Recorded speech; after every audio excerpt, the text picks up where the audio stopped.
How the Grinch Stole Christmas is the most morally fucked up story I've ever heard in my life. We're all supposed to think the Grinch was so evil for stealing Christmas and needed to learn a lesson at the end, but everyone's so quick to forget the reason he stole Christmas in the first place. Whoville is noisy and deeply inconsiderate. All the Grinch wanted was to be left alone on his mountain. Yes, he had to move to a mountain just to find some solitude, and they still wouldn't let him have any peace and quiet. If you've ever had inconsiderate, noisy neighbors, you should be able to relate, and ask yourself, what happens after the story?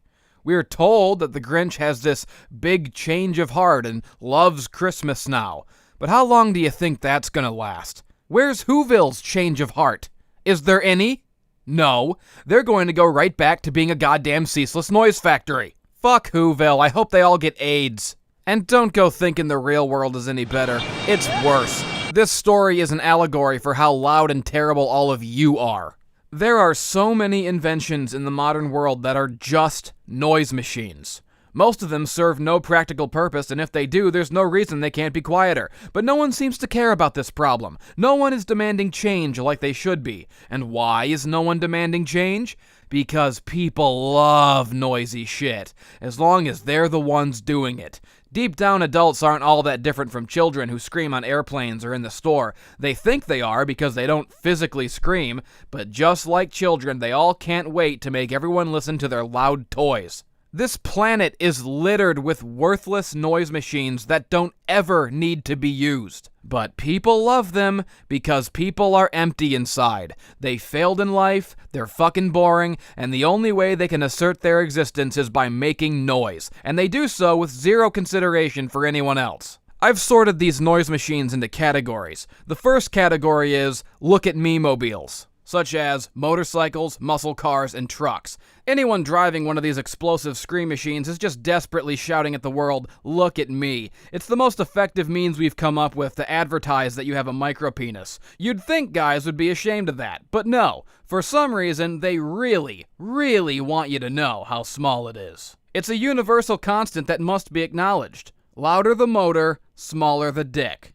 The next category is dick whistles. These are mechanisms designed only for the purpose of loudly announcing your presence. One of the worst offenders is trains. Now, of course, we all understand the need for trains. That's why we let them put their little bars down and cut through our roads. It's a pain, but we can all accept it. However, what I absolutely can't accept is the compulsive need by the guys driving the train to blast their train whistle the entire time.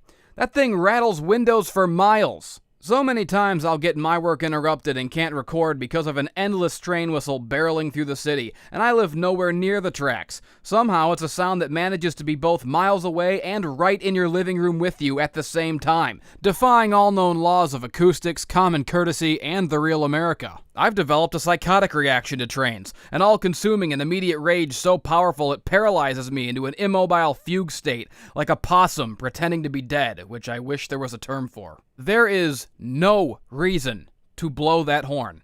None.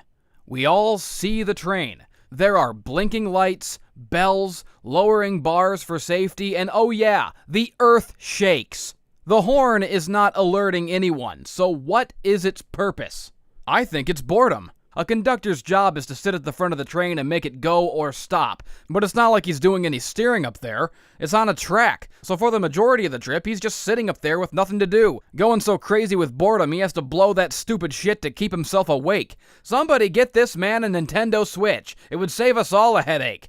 If train horns are an act of boredom, this next one is an act of malice and ought to be punishable by death. Car horns. Back on the subject of people with no dicks, what kind of dickless, pathetic pissants are so full of impotent road rage that they feel the need to honk their horn at someone? I don't care how wronged you feel. You got cut off, or someone pulled out in front of you, or hit their brakes too hard. I don't care. If you're alive, you survived. There is no reason to honk that shit.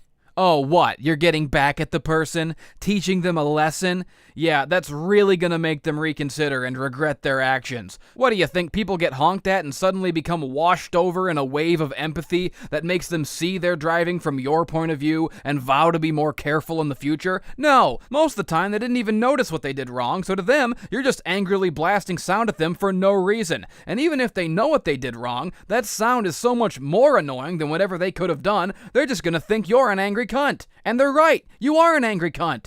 Cunt. Meanwhile, everyone else at the intersection who had nothing to do with it also has to hear that shit. So all you've done is use your anger to humiliate someone else, and all you've achieved by doing so is amplify that anger 100-fold and pass it off to that person and everyone else. Car horns are an anger multiplier, putting everyone on edge and probably increasing the amount of domestic violence in a roundabout way. Think about it. Dad gets honked at, stews about it all the way home, whips Billy with a telephone cord. This is a low-income house. They still have a landline. Point is, a scary automobile accident almost happened, but it didn't. You survived. You should be happy. You should be grateful it wasn't worse. But instead, all you want to do is vent your precious rage outward. You're just increasing the anxiety in the world for no reason. Now Billy's got cigarette burns on his neck, and guess whose fault it is? Not his.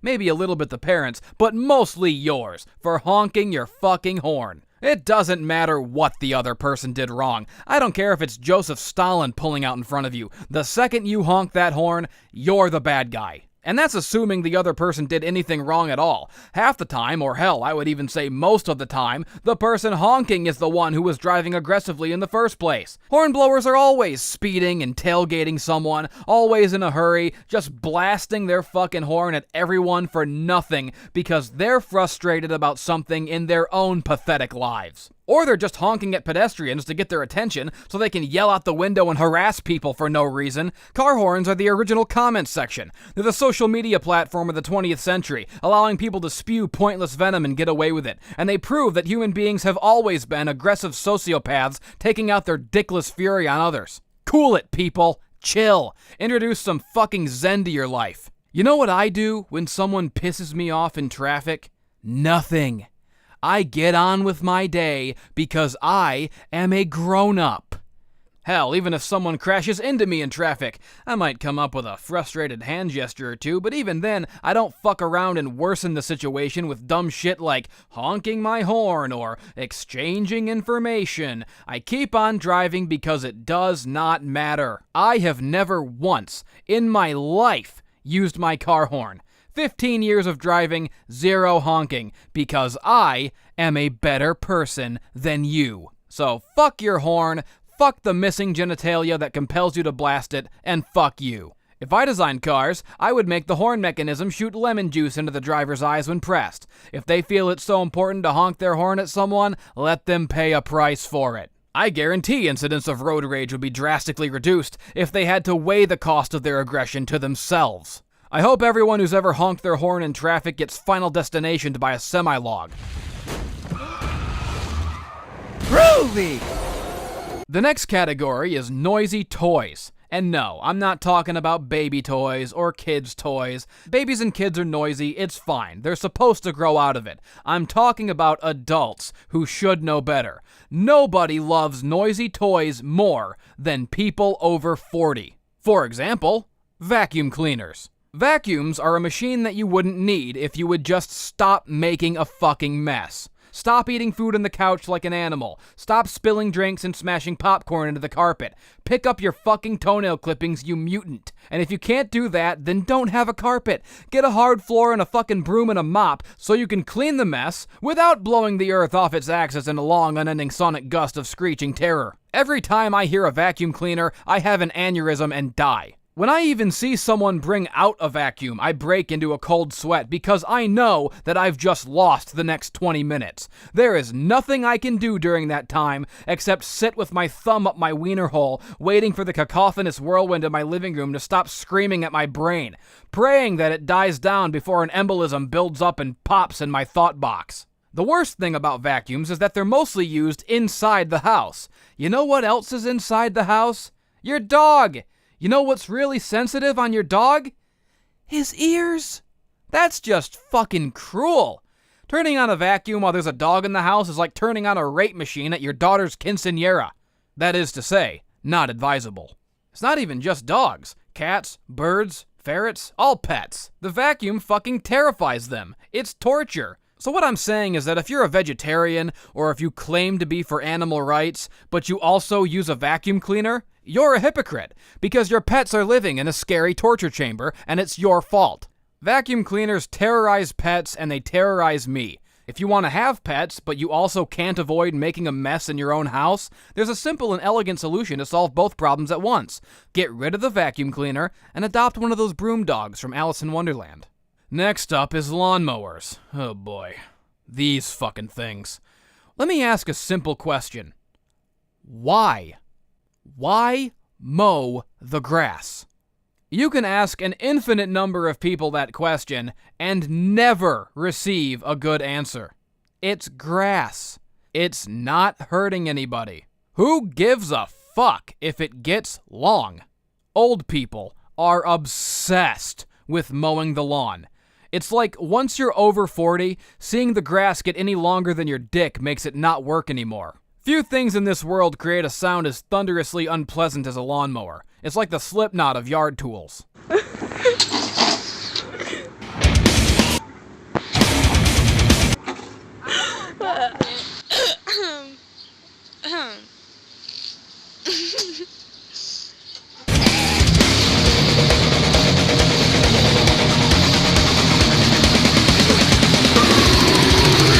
There has to be some way to create a mechanism that makes a blade spin around without making that hideous racket. Well, there is. They've existed forever, but for some reason, people just prefer the noisy ones. Even though the noisy ones are not only more expensive, but a huge pain in the ass. Literally, if it's the kind you sit on. First, you have to fill it with gas, which costs money. Then you have to press the little button and pull the annoying ripcord 10 times. It never works the first 9 times, it just dislocates your shoulder. There's no sane reason anyone would ever use these devices. Why would you do it? Why would you spend extra money on gasoline and make noise just to avoid the terrible burden of walking? It's so important for these people to be able to sit on their fucking asses that they'll spend more and ruin their neighbor's day just to do it. So not only are they inconsiderate, they're fucking lazy. The worst part is they'll try and turn that one around on you and act like you're the lazy one if you don't want to mow your lawn. Because God forbid I have better things to do than contribute to the world's noise pollution and stand directly behind the source of it for an hour to do something that is completely pointless in the first place. If you live in a suburb, you can actually get in trouble for not mowing your lawn. The whole neighborhood will get on your ass about it and slap you with a fucking fine. Because the earth that they live on is so scary to them, they can't even live in a neighborhood with someone not attacking it. If you're a boring enough person that all you want to do with your day is mow the grass, then your life is worthless and the grass has more of a right to be here than you. And if you're the kind of nosy dickrag who knocks on their neighbor's door to demand that they mow, then please do the world a favor and lay your miserable ass down so I can carve you up with the mower, Hardy style. Next up is leaf blowers. You're an idiot if you use a leaf blower, ever. That's it. You're just stupid. What do you think you're accomplishing? You're not getting rid of the leaves. You're just moving them around. And where exactly do you expect them to be? You're outside. That's where leaves and sticks are supposed to be. If you're afraid of having leaves and sticks in your backyard, then maybe you shouldn't have a backyard. Maybe you should live in a toilet. Because you are crap. What is this impotent need to fuck with nature? Long grass and leaves are not going to ruin your day. The only one ruining anyone's day is you, by making meaningless sustained noise for hours on end. Even if, for some retarded, obsessive-compulsive reason, you absolutely cannot have sticks or leaves in your little outdoor area, here's an idea. Use a rake, dummy.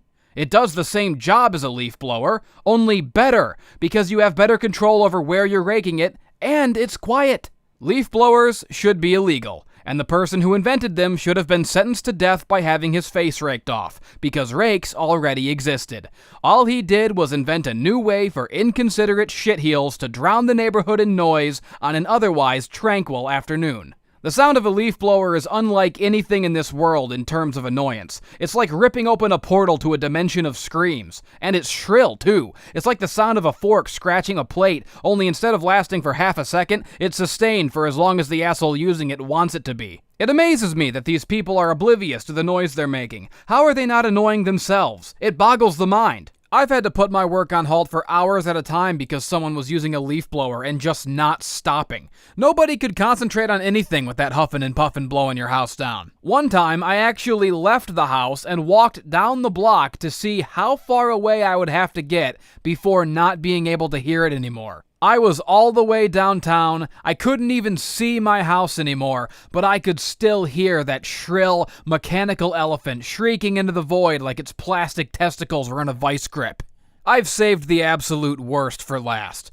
This one deserves a category all its own. Acoustic guitar guys. AC/DC once said rock and roll ain't noise pollution, but I can't help but notice they offered no such defense of douchey, unplugged wiener music. You all know about this one. You had to know it was coming. We've all been a prisoner of it. Every party or camping trip you've ever been to in your life, there's been one guy with an acoustic guitar who just won't stop. Nobody asked for it. Nobody wants it. Everyone's just trying to talk and enjoy themselves, but this narcissist over here thinks all eyes and ears should be on him at all times, or else he just won't know what to do. Only guitar players do this, by the way. No one else is that inconsiderate or desperate for attention. You never see someone randomly whip out their accordion at a party and start polka-thrashing a Weird Al medley for no reason. That might actually be cool. You never have a conversation interrupted by the unsolicited sonic bombardment of someone's viola. The party's never been crashed by a line of lost children marching in tune behind the Rat King, merrily whistling out Wonderwall upon his enchanting flute. That's one of the three, by the way. There are 3 songs, and you know exactly what the songs are, don't ya? Because you've heard them at every party, and you always will. You can't escape. The 3 songs are Wonderwall, Time of Your Life, and this. When you were young, you were the king of coward flowers. And how you built a tower tumbling through the trees. In holy rattlesnakes that fell all around your feet.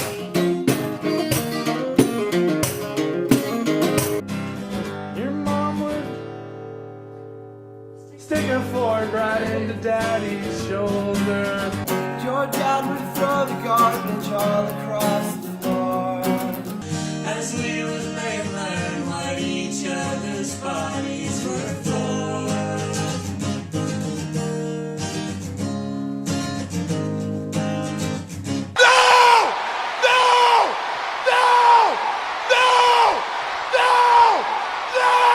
There they are, the 3 satanic ritual songs that signal the end times. Once you hear the opening chords, you know the conversation is over, and the peaceful atmosphere is a thing of the past. It's about to get loud, and the whole room just became about one guy. He really is the king of carrot flowers. Whatever the fuck that means. Oh wait, I forgot. There's actually a 4th song, but this one changes slightly. It's any early 90s gangster rap song being played on the guitar, ironically, like, haha, we're so white. Isn't that the most clever and quirky thing in the fucking world? It never gets old, no matter how many times you do it. The only thing that could even possibly be more obnoxious than a guitar at a party is a drum set at a party. But luckily, no one's carrying their drums around with them. If you get invited to a party at a house that has a drum set in it, you can at least make the decision beforehand not to go. Because you know that every person who walks by who can play drums, and a few who can't, will sit their asses down and start beating the shit out of it like they're visualizing their abusive stepfather. So there you go. All the loud garbage that must be destroyed. Look at me-mobiles, dick whistles, noisy toys, and acoustic guitar guys, the 4 horsemen of the soundpocalypse. If you're guilty of committing any of these noise crimes, please turn yourself in for solitary confinement. You are to be locked in a reinforced sound sarcophagus 40 miles below the earth and forced to repent by listening at full volume to what you and your kind have inflicted upon the world. A non-stop loop of this.